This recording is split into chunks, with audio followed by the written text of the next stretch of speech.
Vedci sa rozhodli vykonať jednoduchý porovnávací experiment.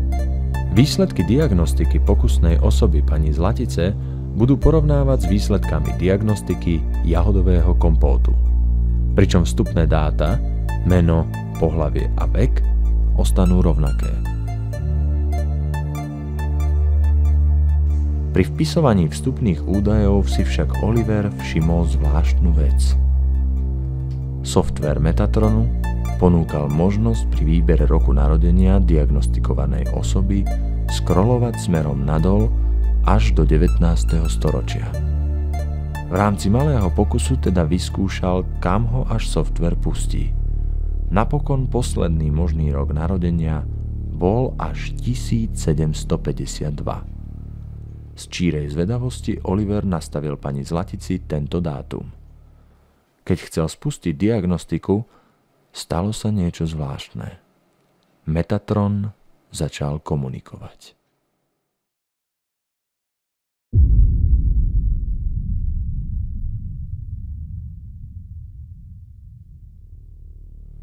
Po tejto mätúcej skúsenosti, ktorú nikto z vedcov nedokázal uspokojivo vysvetliť, Oliver tentokrát zvolil pani Zlatici skutočný dátum narodenia a diagnostika sa mohla začať.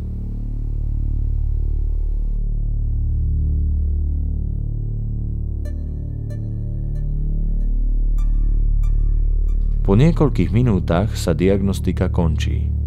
Metatron našiel 3 nálezy. Našiel niečo na pankreasi, na srdci a najhoršie sú to cievy na srdci, môžeme si to postupne pozrieť. Vedci si výsledok spísali na tabuľu. Číslo v zátvorke určuje stupeň patologického nálezu, ktorý udáva Metatron. Čím vyššie číslo, tým akútnejší chorobný stav.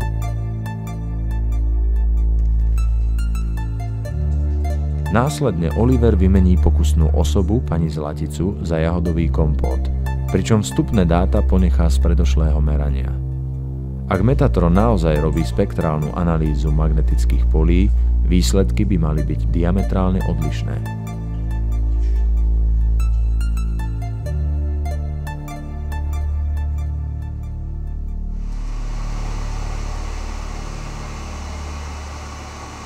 Prvý sken je prvá naozajstná pani Zlatica Vozárová, druhý sken pod tým je vlastne hneď jahodový kompót, čo sme skenovali.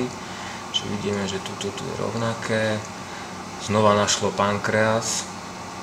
A znova našlo takisto rovnaké patologické body na srdci. Takisto znova našlo srdce. Zaujímavé je, že najhorší výsledok z predošlého merania, cievy srdca, Metatron v tomto skene nenašiel. No nenašiel ani nič navyše. Čo sa dá usudzovať z tohto experimentu?